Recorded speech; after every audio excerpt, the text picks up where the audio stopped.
Shalom Adonai, a graça e a paz do Senhor Jesus Cristo, a todos vocês que acompanham o canal A Poderosa Palavra de Deus com o presbítero Sérgio Santos. Seja bem-vindo, fica comigo, porque o Senhor vai falar comigo e contigo, através da sua santa e poderosa palavra. Eu convido você a abrir a palavra do Senhor agora, no Evangelho do nosso Senhor e Salvador Jesus Cristo, segundo escreveu Mateus, capítulo 18, versículos do 10 ao 14, apenas 4 versículos, e o Senhor tem instruções valiosíssimas para mim e para você. O tema da pregação: Jesus, Ele é o bom pastor, Ele busca a sua ovelha que se encontra perdida. Então, quando nós abrimos Mateus capítulo 18, do 10 ao 14, fala a parábola da ovelha perdida. Então, convido você rapidamente, abra a sua Bíblia, a minha já está aberta.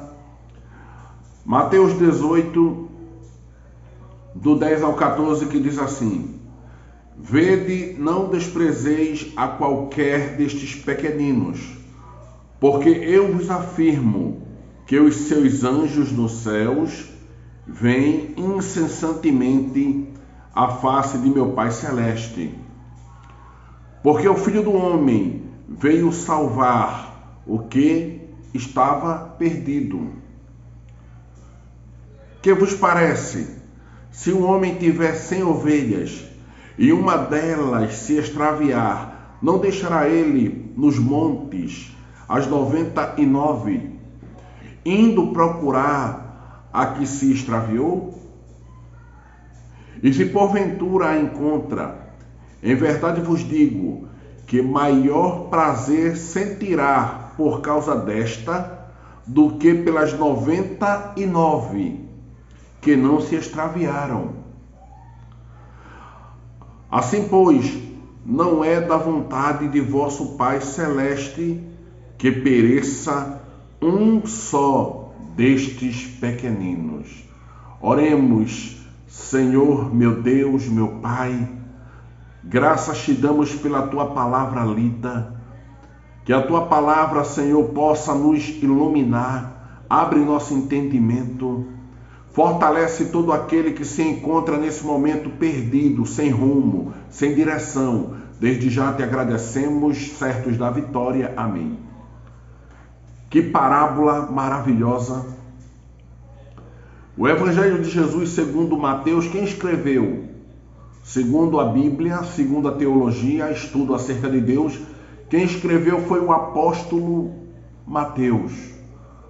Mateus, conhecido também como Cefas, filho de Alfeu. Mateus capítulo 9, versículo 9, ele ainda não conhecia Jesus, ele estava trabalhando no emprego público, ele era coletor, ele estava na coletoria, como no tempo de hoje podemos dizer que era um fiscal ou um funcionário federal da agência da Receita Federal. E em Mateus 9,9, Jesus vai lá ter um encontro com ele, chama e imediatamente ele segue a Jesus. Ele começa a trabalhar exclusivamente para o reino de Deus. O caso de Mateus aqui é diferente. Eu trabalho, você também pode trabalhar e ao mesmo tempo pode fazer parte do reino de Deus. Mas com Mateus foi diferente. Ele se tornou apóstolo. Quando nós abrimos Mateus capítulo 10, do 2 ao 4, ele é escolhido por Jesus como apóstolo. Aquele que será enviado. Enviado para quê? Para evangelizar, para implantação do reino de Deus. E isso requer dedicação exclusiva. Quando nós chegamos aqui, nesse evangelho maravilhoso, no contexto, nós vemos que no capítulo 17, Jesus cura um jovem possesso, porque ele tem poder sobre todos os demônios, e todo aquele que segue a Jesus também recebe esse poder que se chama unção de Deus, virtude.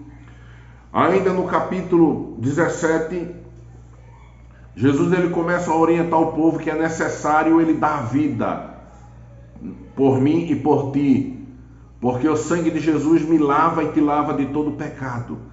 No caso, ele se fez maldito no meu e no teu lugar, porque todo aquele que for pendurado no madeiro é maldito, e Jesus foi pendurado no madeiro, na cruz. Jesus também, ele paga o tributo, o imposto. Quando nós abrimos Mateus 17, a partir do 24, os escribas, fariseus questionam se Jesus não paga as 2 dracmas, o imposto. E Jesus, sabiamente, ele chama Pedro, e todo mundo sabe que o dono da casa e os filhos não pagam, mas sim o estrangeiro. Mas só que Jesus, para não escandalizar, ele chama Pedro, manda Pedro pescar um peixe. O primeiro peixe que for fisgado, da boca do peixe ele tiraria o imposto, a moeda. E ele pagou o tributo por ele e por Pedro, como fala em Mateus 17, a partir do versículo 24. Jesus também orienta o povo porque eles querem saber, Jesus, qual será o maior no reino dos céus, no reino de Deus. E Jesus fala que o maior no reino dos céus, dentre os homens e mulheres, é aquele que se tornar como criança, como os pequeninos. Ou seja, é uma expressão figurada, porque eu já sou velho, como é que eu vou me tornar como criança? Tendo um coração perdoador, tendo uma mente pura, sem malícia, sem impurezas. Então nós vemos que é necessário se tornarmos como criança. Mais à frente nós vemos aqui a questão do tropeços. Aquele que é filho de Deus, aquela que é filha de Deus, aquele que se diz seguidor de Jesus. E Jesus orienta aqui em Mateus, já no capítulo 18, a partir do versículo 6, que se eu ou você fizermos tropeçar um dos pequeninos, era melhor que não tivéssemos, podemos dizer, nem nascido. E aí daquele por quem vem o escândalo. É melhor ser amarrado uma moinha no pescoço e os tais que cometem escândalos e fazem tropeçar os pequeninos serem lançados no fundo, no abismo dos mares. Então nós vamos agora rapidamente para a parábola, a ovelha perdida, da qual nós já lemos, Mateus capítulo 18, versículo 10 ao 14. Acompanhe comigo o versículo 10, Mateus 18, 10. Jesus, na parábola, ele começa falando assim: vede, não desprezeis a qualquer destes pequeninos, porque eu vos afirmo que os seus anjos nos céus veem incessantemente a face de meu Pai. Primeiro precisamos entender o que é pequeninos. Nós sabemos que no literal pequeninos são crianças, muitas vezes ainda não chegou na razão, no conhecimento, no discernimento do certo e o errado, então são inocentes. Mas também tem outro sentido aqui, em Mateus 18, 10. O que significa pequeninos aqui? Pequeninos significa o que nós chamamos de neófitos, está na Bíblia isso. Neófitos no grego significa novo convertido. Você pode ter 100 anos de idade, 80, 70, 50, 60, 40, 30. Você pode até se achar uma pessoa já muito vivida, uma pessoa madura. Mas quando nós nos convertemos e nós ingressamos no reino de Deus, a palavra fala que nós somos o quê? Neófitos. Ainda estamos bebendo leite, ainda não estamos preparados para um alimento mais sólido, do ponto de vista espiritual. Então, todo aquele que já é maduro na fé, ele não pode escandalizar os pequeninos.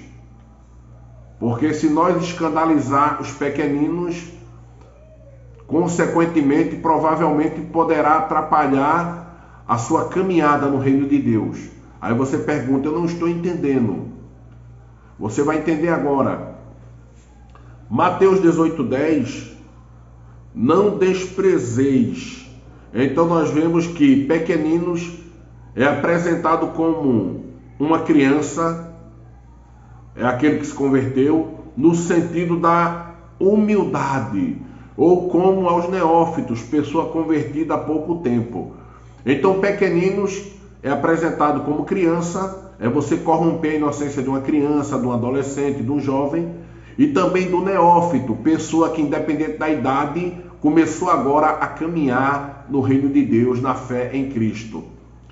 Então nós entendemos que não podemos desprezar. O que significa desprezar? Em Mateus 18:10.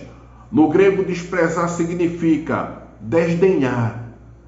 De certa forma, é você se achar o dono da verdade, aquele que sabe tudo, e começar a desfazer da pessoa. Isso é desprezar. É o que chama de desdenhar. Desdenhar significa menosprezar. É você considerar a pessoa como inferior a si mesmo. E isso é pecado. Você pode ser o pastor, o presbítero, mas você tem que considerar os menores do ponto de vista da idade, do ponto de vista do conhecimento, da educação. Você tem que considerar igual a você. A gente não pode menosprezar ninguém. Nós vemos isso na palavra. A gente não pode ter um baixo conceito da pessoa. Mesmo que a pessoa não tenha um nível de educação elevada, mas nós temos que considerar ela igualmente igual a nós, sem acepção de pessoas. E nós vemos ainda, acompanhe Mateus 18:10, a palavra continua. Porque eu vos afirmo que seus anjos dos céus veem incessantemente a face de meu Pai Celeste. Então fala que o que eu e você fazemos aqui na terra, estamos sendo contemplados. O Senhor fala que nos céus. Aí você pergunta, que céu é esse? Primeiro, não é o nosso céu atmosférico, da abobada da terra, não. Também não é o céu sideral, o que conhecemos como espacial. Mas esse céu aqui é o terceiro céu. É o céu espiritual, é a dimensão celestial, cheia de glória, onde o Senhor habita e os seus santos anjos. Nós vemos também aqui que escândalo, ele é muito prejudicial, porque se nós estamos aqui na terra fazendo a vontade de Deus, estamos no reino de Deus, se nós escandalizamos, o que é escandalizar? Escandalizar é você envergonhar. Por exemplo, um atributo de Deus, e todo aquele que segue a Jesus é qual? Um deles, justiça, porque o Senhor é justo. Então nós que somos seguidores devemos ser justos. Se nós formos injustos ou mentirosos, o mundo que nos cerca, ele vai dizer que nós somos mentirosos e injustos. E dessa forma estaremos envergonhando o reino de Deus. Então nós aprendemos isso aqui. E os anjos do Senhor estão na presença do Senhor, face a face. Que coisa maravilhosa! Os anjos do Senhor, eles cuidam de mim, eles cuidam de ti. Quando nós abrimos no Salmo 34:7, a palavra do Senhor fala que o anjo do Senhor acampa-se ao redor de todo aquele que o teme e os livra do mal. Salmo 34:7 fala que todo homem, toda mulher que é ovelha, que segue ao Senhor, que ouve a voz do pastor, o que é que acontece? O anjo se acampa. Então nós vemos que o anjo, ele se acampa. Então o termo acampar é no momento de perigo, no momento de luta, o anjo vai lá e se acampa. Por quê? Porque eles são seres ministradores. O Salmo 91:11 também fala que o Senhor declara essa promessa para mim e para você que somos ovelhas. Salmo 91:11 diz assim: porque o Senhor Deus dará ordem aos seus anjos para te guardarem em todos os teus caminhos. Significa dizer que todos os meus caminhos, todas as tuas obras, o Senhor tem enviado o seu anjo para te guardar, para que com o teu pé você não venha a tropeçar, ou seja, para que você não venha a pecar, para que você não venha a trilhar um caminho de ruína, de perdição. Mas nós vemos isso também aonde? Nós vemos isso em Hebreus capítulo 1, versículo 14. Abra a palavra. A parábola da ovelha perdida. O Senhor é aquele que busca a ovelha perdida. Então essa palavra de hoje é para mim, é para ti, ou é para aquele que está perdido? Eu posso te dizer que mesmo eu que estou no caminho, o Senhor sempre está cuidando de mim, sempre está ordenando a seus anjos.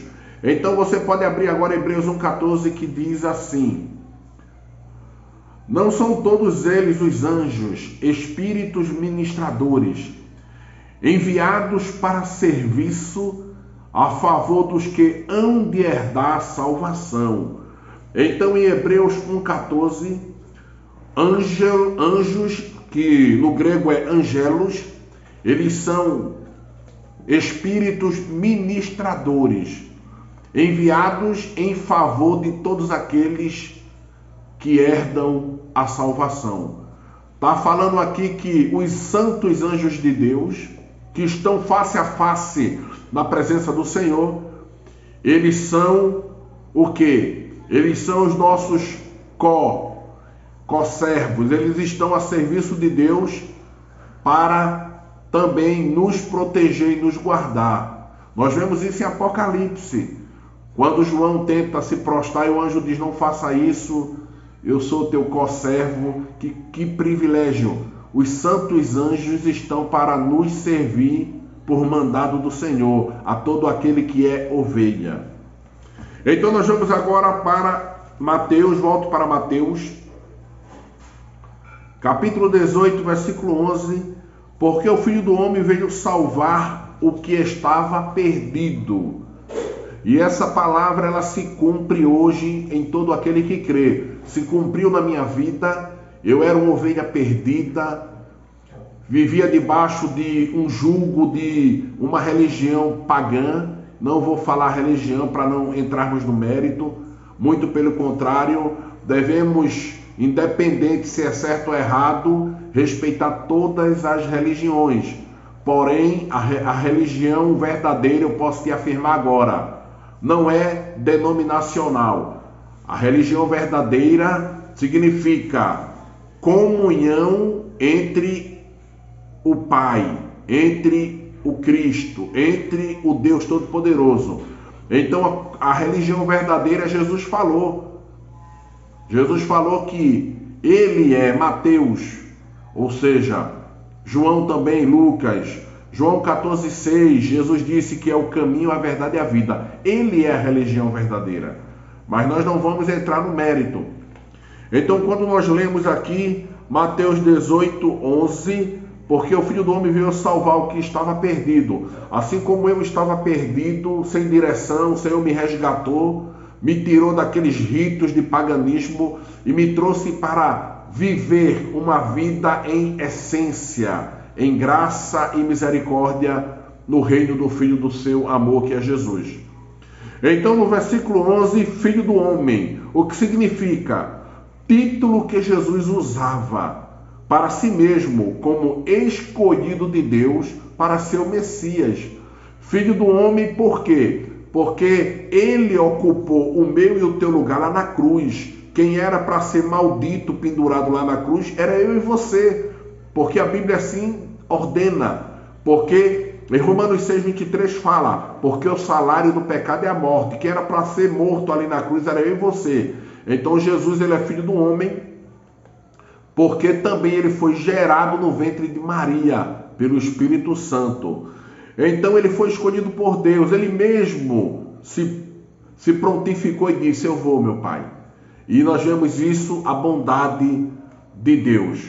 Filho do homem, esse título se refere também à humanidade de Jesus.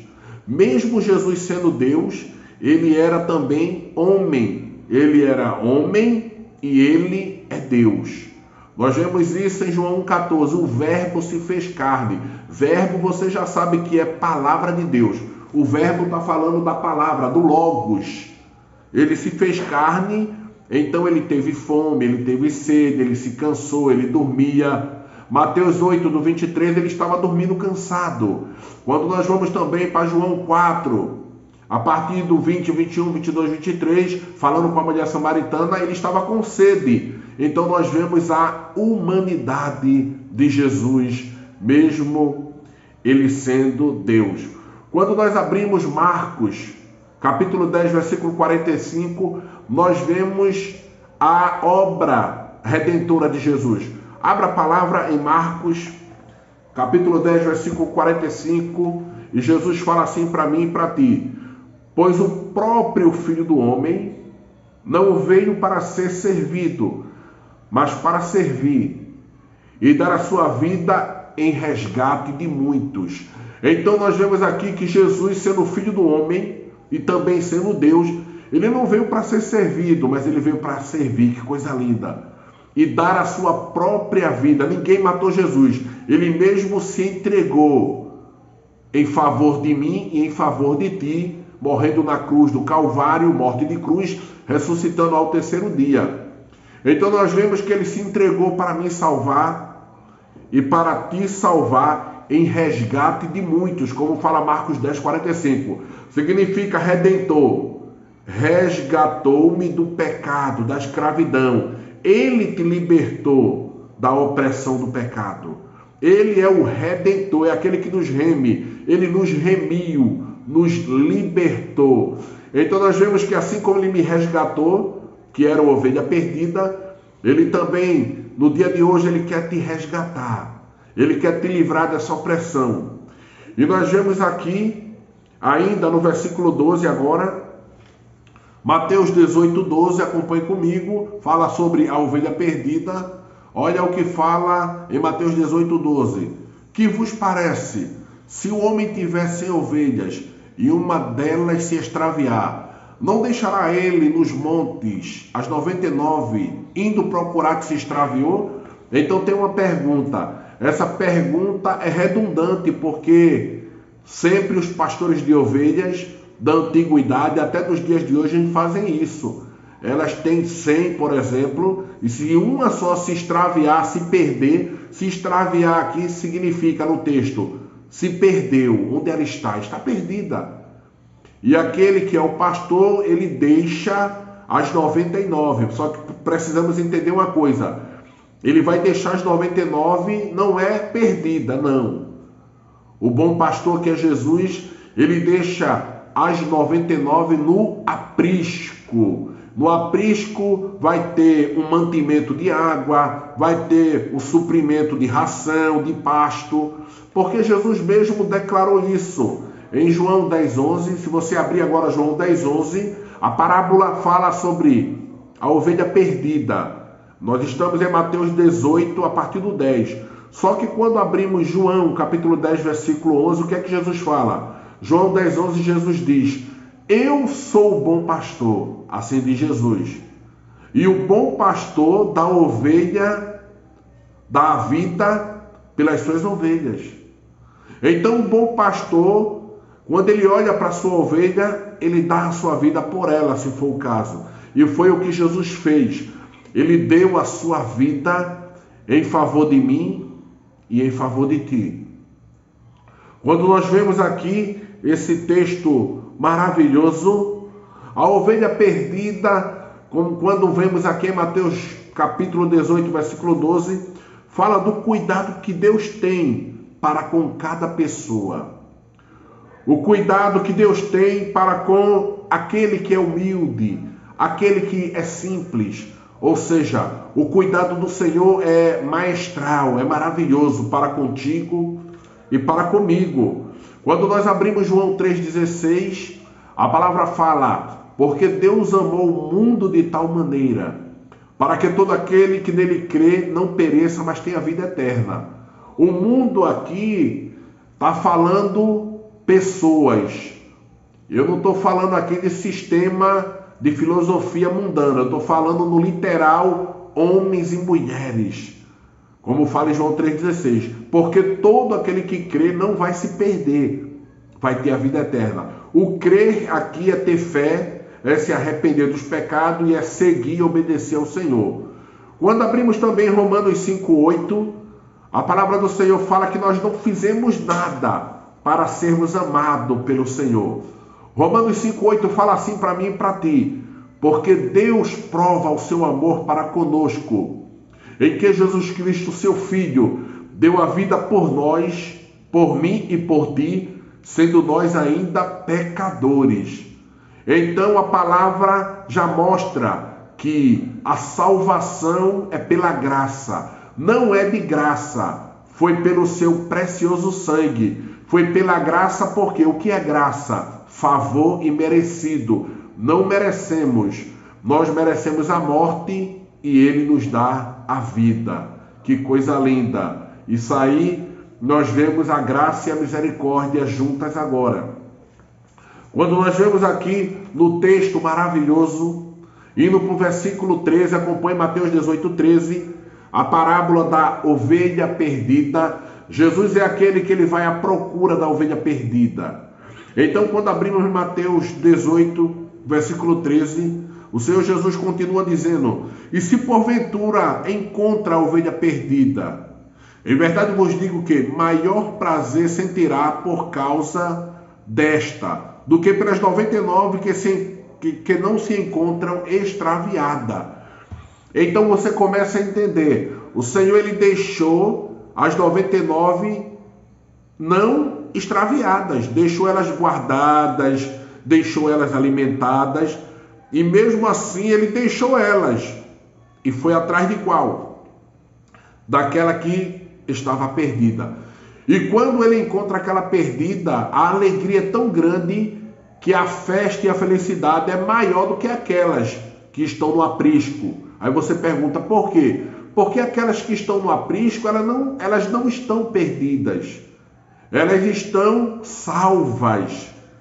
Então ela não carece naquele momento de festa. Por quê? Elas já recebem a festa pelo fato de estarem salvas constantemente. A perdida não. A perdida estava sem rumo, estava sem direção, estava sem discernimento daquilo que é certo ou errado. As do aprisco não, elas sabem que onde estão é momento de alegria e de graça, estão em todo momento rejubilando, alegre.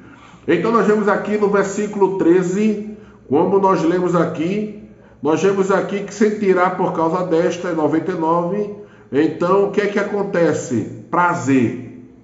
Quando encontra aquela que está perdida, se você está perdido, quando o Senhor te encontrar, Ele vai sentir prazer. O que é prazer no grego? Regozijar-se. O que é regozijar-se no grego? Intensa alegria.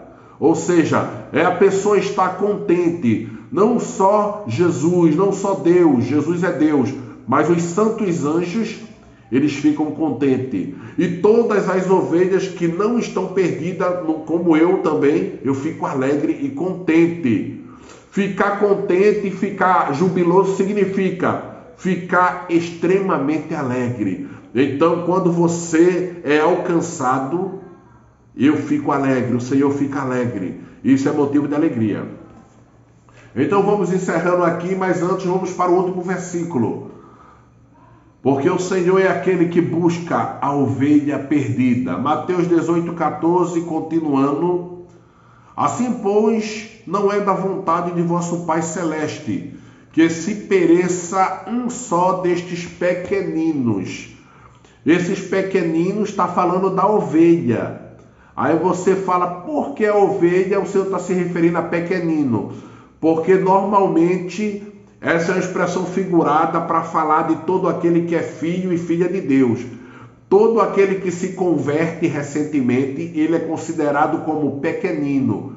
Ou seja, neófito, aquele que é novo convertido. E aquele que é novo convertido, aquele que é neófito, aquele que é novo na fé, ele é como pequenino, ele é uma criança. E ele tem que ser cuidado com muita atenção para não se enveredar por caminhos de falsas filosofias, o que conhecemos como heresia, que significa falso ensinamento. Então não é da vontade do Pai. Qual é a vontade do Pai? O Pai deseja que todos sejam salvos. Nós vemos que o Pai mandou seu Filho ao mundo para salvar e não para condenar. Nós já lemos João 3,16. Para que todo mundo seja salvo, porém aqueles que crêem. Nós vemos aqui, ainda no versículo 14, que não é da vontade do Pai Celeste que pereça um só desses pequeninos. Eu entendo que está falando aqueles que é ovelha, mas também o termo aqui no grego é mais abrangente. Até aqueles que são bodes, que vivem no pecado, que amam praticar e fazer o mal, o Senhor quer que eles também se salvem.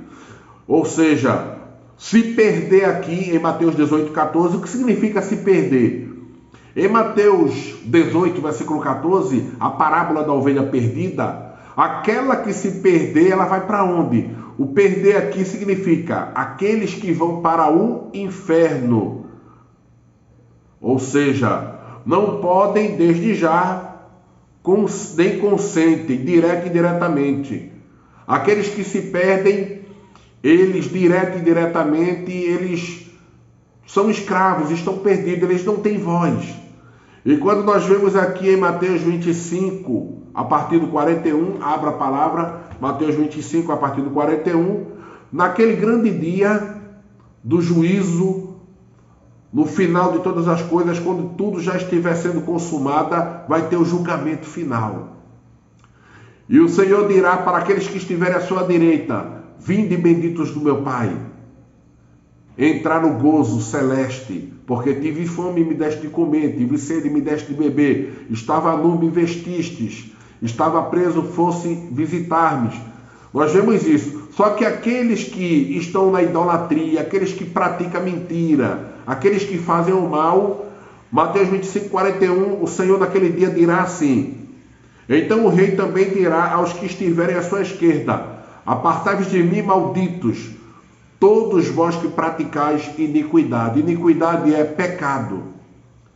Pecado é constância, prática. 1 João 3,9 fala assim: porque todo aquele que é nascido de Deus não vive na prática do pecado. Eu sou pecador, mas o sangue de Jesus me lava e me purifica do pecado. Significa dizer que eu não vivo na prática do pecado. Significa dizer que todo dia devemos estar orando, meditando, lendo a palavra, e o Senhor vai nos fortalecendo. Então nós vemos ainda no versículo 14 que o Senhor não quer que nenhum dos pequeninos se perda, e não só os pequeninos. Quando abrimos 1 Timóteo capítulo 2, versículo 2 ao 4, a palavra do Senhor fala que é desejo de Deus que eu e você, que somos ovelhas, venhamos a levantar intercessões, orações, clamor por todo homem, toda mulher, todos os homens, também aqueles que são investidos de autoridades, para que venham a ser salvos e cheguem ao conhecimento da verdade. Então nós vemos lá em 1 Timóteo 2,4 que é desejo do Senhor que não só os escolhidos, mas todos os homens venham a ser salvos. Aí você pergunta: mas por que o presbítero Sérgio falou dos escolhidos? Escolhido é todo aquele que tem um espírito quebrantado, um coração contrito e compungido. Em síntese, o que é um escolhido de Deus? É uma ovelha. É aquela que escuta a voz do pastor. É aquela que tem prazer em servir o pastor. Então Jesus é o nosso supremo pastor. Ele te ama. Ele está à tua procura. E tenha certeza, onde você estiver agora, se você se prostrar e dizer: meu pastor Jesus, me salva que eu estou perdido, ele irá até o teu encontro. Até mais, até o próximo vídeo no canal A Poderosa Palavra de Deus, e fica com Deus.